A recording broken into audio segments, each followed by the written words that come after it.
Hello, bit of a change to electronics, but I'm going to do a kind of review on this electric mountain bike which I recently bought. It had a weight roughly, and I'm really impressed with its performance and the build quality. Anyway, I was looking around for several weeks on eBay and eventually Amazon I tried, and there is literally hundreds, if not thousands, of electric bikes available, going in various price ranges. Now, I didn't want to spend a lot of money. I mean, I did look at some of the local shops around here. There's a specialist cycle shop about half a mile away, and they were wanting, I think, 3,000 minimum for an electric bike. And also Halford's, similar, 2,000 probably minimum. So forget that. If it was my only mode of transport, maybe I would spend that. But as I've got a car, this is just a secondary thing that I can get to the shops on and the local town, because I wouldn't drive a car into the local town.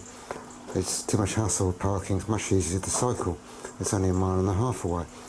But anyway, so I was looking around, as I said, and saw some around £1,200, £1,300.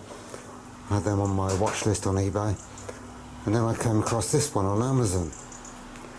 And reading all the reviews, which there were many of them, some people thought it was the best thing they'd ever bought, and some people said it was a load of crap, basically. But the average was that it was a good bike. 4 out of 5, roughly, stars. So, with much trepidation, not knowing what I was going to expect, because you can't see it in person and try it out, I ordered it, and got an email saying it would arrive, I think, on the 12th of October. Well, I was checking the tracking a few days afterwards, and I saw that it was due for delivery. I ordered it on the Friday, and it was due for delivery on the following Friday. So that was a bit of a shock to get it so quickly. It's Chinese, of course, but they've got a warehouse in the Czech Republic for dispatch to the UK. And then I checked the tracking again, and the latest tracking a couple of days later was due on the Thursday, so only 6 days after I ordered it. So that was really, really impressive. So what do you get when it comes? Well, it comes in that enormous cardboard box, which I've got to cut up sometime, put out for the recycling. And it comes partially assembled, which is understandable. And they give you basic instructions and a very basic toolkit. And that's the basic toolkit. This thing I find is quite useful. I've never had one of these before. A multi-purpose tool. Quite useful. Set of Allen keys for doing up various nuts, and what they refer to as a spanner. Well, I wouldn't call that a spanner. That's a piece of metal with holes cut in it. I've got loads of spanners, so never wanted to use that. You also get with it a saddle cover, which I should probably never use. 2 spare inner tubes, which are hanging out there, which I found was quite impressive. All these things they didn't really have to include with it, but they did. Spare disc, as it's got disc brakes. Spare brake pads, which is really nice of them. Some very nice little gloves, so you don't get your hands dirty when you assemble it, but I don't bother with them. And believe it or not, some paint, some blue and white paint, touch-up paint like you would get with a car.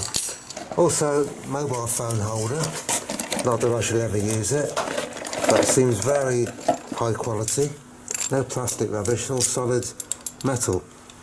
So that is impressive to get that, although they never get used. And mud guards, which will also never get used. They're only flimsy things.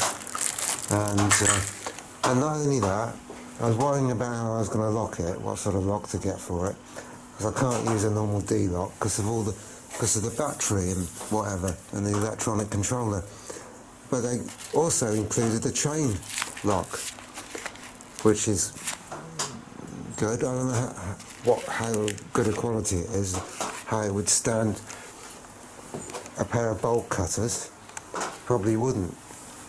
But if I leave it anywhere, it's going to be somewhere very busy.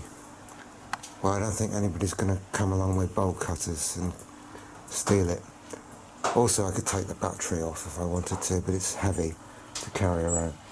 And also they gave me a rack, which I had to bolt on. So that also was a bonus, because I like to be able to carry stuff if I go shopping or whatever. So assembly was really easy. They do give you basic instructions on how to assemble it, which is here. And the name of the bike is, I don't know how you pronounce this, it's almost impossible, Taoci or something like that. It's some sort of Chinese whatever. So they give you those basic instructions on how to assemble and all the parts you've got there. I didn't really need that. I mean, I've been doing stuff like this for years, building bikes, well, maintaining my old mountain bike over there, which I've had 28 years. And the reason I went for an electric bike is because I live half a mile from the main road, halfway up a hill. To get back home, I have to climb about 300 feet in half a mile, and it's really no pleasure in that at all. I mean, I can still do it at the age of 60 on my old mountain bike in first gear, but it's such a hassle. But so that's why I went for the electric bike. So when I assembled it, I did a basic test without the battery installed on it, using it as a normal bike, and just rode it around the cul-de-sac here. And I found the brakes weren't set right, so I had to adjust those. No problem, easy enough to do, done that sort of thing many times. And also the gears weren't quite changing properly, because now I think this is a bit ridiculous really. I ordered a 21 speed bike, in other words 7 cogs on the back, 3 on the crank, and what I received was a 27 speed, which is all very nice, but I think it's unnecessary to have that many gears in an electric bike. And I've tried my best to adjust the gears, and they're almost perfect, but occasionally it'll jump from this one here. If you push the button, the shifter, it will jump from there up to the top one, or the bottom one, or whatever it is. The bottom one, yeah. So it's a bit annoying, but it's not the end of the world. And to be honest, in practice, when you're using it in electric mode, you just don't even notice that change too much. And so what else can I say now? And slight problem I had, first time I tried it, I had,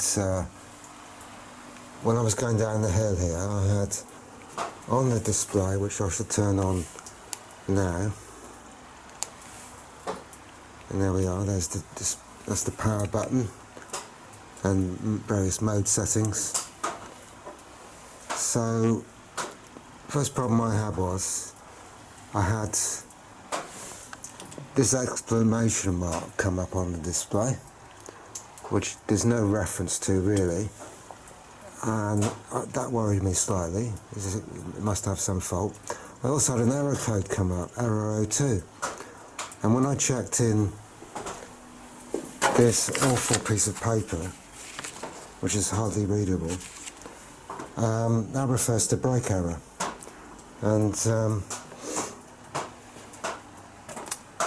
so I emailed the seller about this O2 error and got a message back extremely quickly, within an hour I think, or maybe 2 hours. And considering it's probably midnight in China, I think that was extremely good service.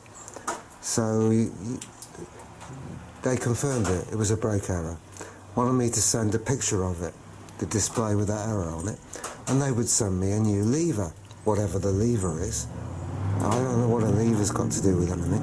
I mean, the brakes work perfectly fine, the mechanical brakes, they're disc brakes, so it must be some electronic sensing problem, because when you brake, it cuts power to the motor. So, but since that happened, that error 02, over a week ago now, I've not seen that error come up again. So I don't know what that was about. And as for the explanation mark, I don't know what that means. I mean, it's similar to what you get in the car if you leave the handbrake on. You've got a light lights up to tell you your handbrake's on. So I'm not sure what that means. Okay, so what you've got on the display is you've got battery voltage up there, 42.5, because I've just charged it, which is understandable for a 36 volt lithium ion. Normal cut-off voltage for the charger would be 42. And then you've got an energy sort of bar there, which gives you a rough idea of how much charge you've got left. And then your speed, which was originally in kilometers, but it was fairly easy to get into the settings menu and change that to miles per hour, because I don't want any of that foreign kilometre rubbish on my bike. And below that we've got the power assist level. Always defaults to number 1 when you turn it on. And then you've got this button on the side here, and it's a bit dark in the garage because it's a miserable day. But anyway, might turn the light on.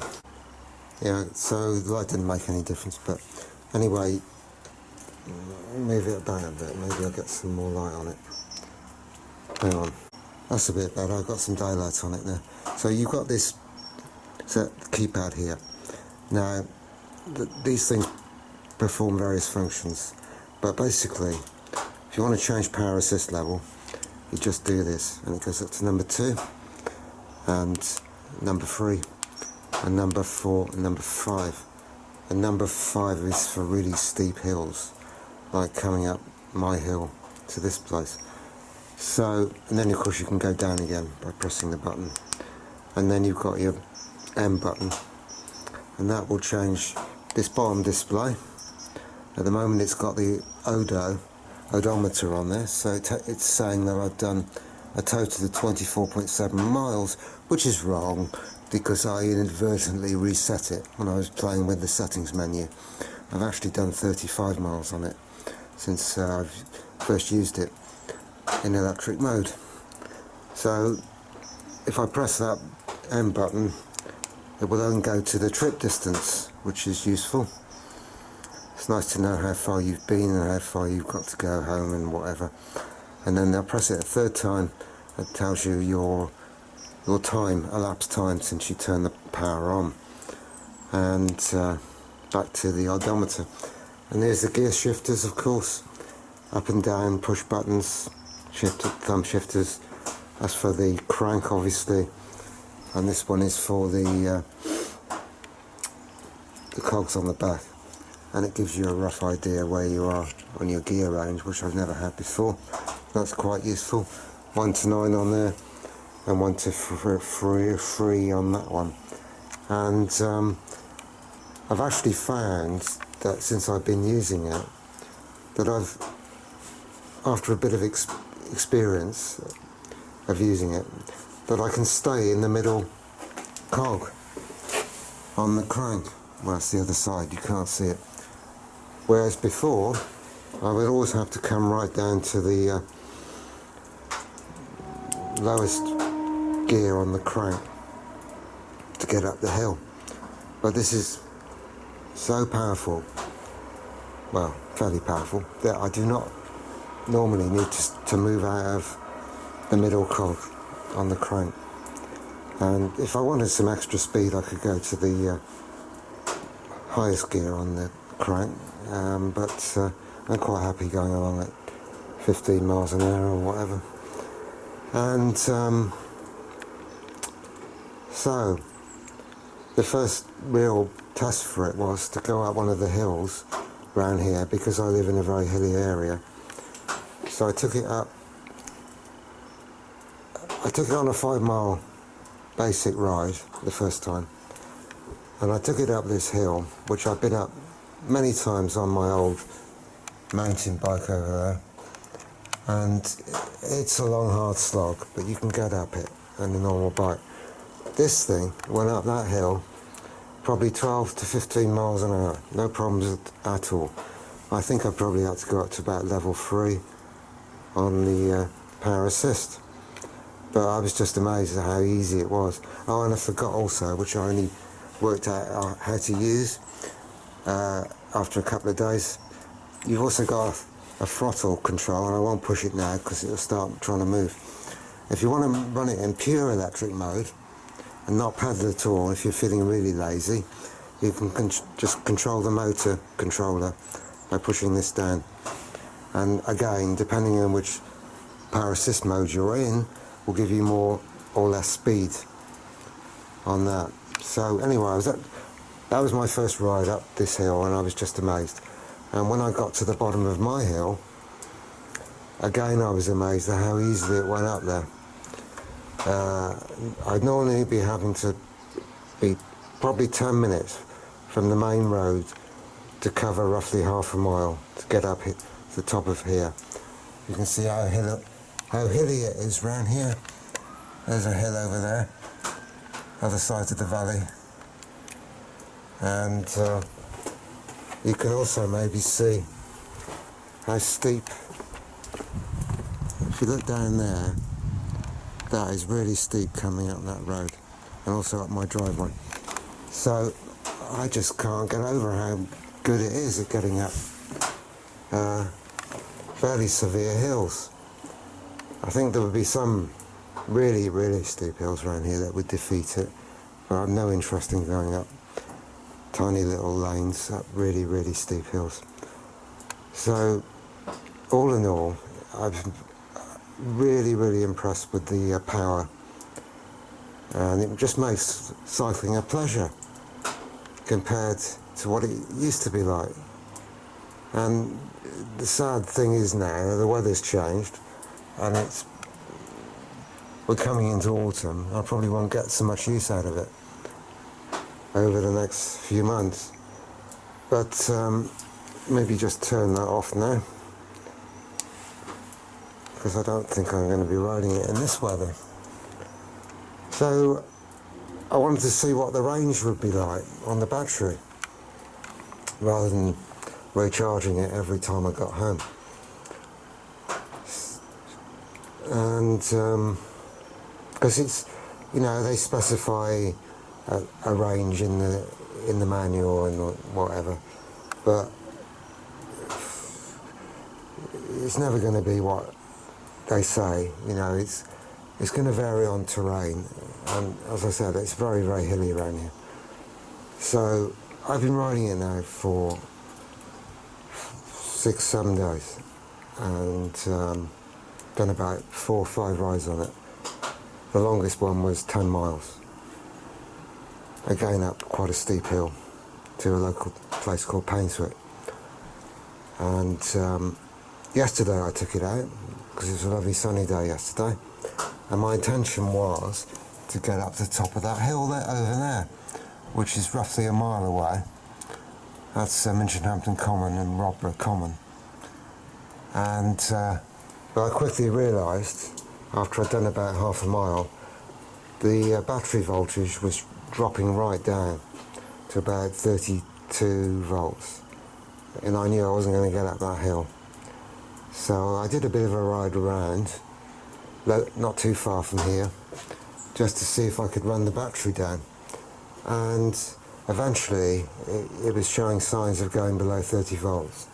So I rode it up I tried to get back up my hill, just down there, not too far away, and it really struggled. I put this power assist up to level 5, and no, it wouldn't manage it even in level 5, so I had to go into manual mode and use my legs. I got home alright and I stuck it on charge. So I've done roughly 35 miles on one charge, which I think is reasonable, certainly for going around here locally. I'm not intending to go really long distances. And by the way, it's a 13 amp hour battery, I believe. I went for the highest capacity battery. They came in 8, 10 and 13, I think. And you've got a little thing on there which you can press, that tells you how much charge you've got, as well as the display.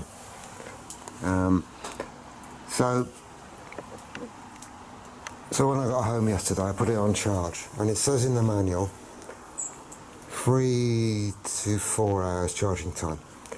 Well, after 7 hours, it just about charged it after 7 hours. You've got the charger over here, and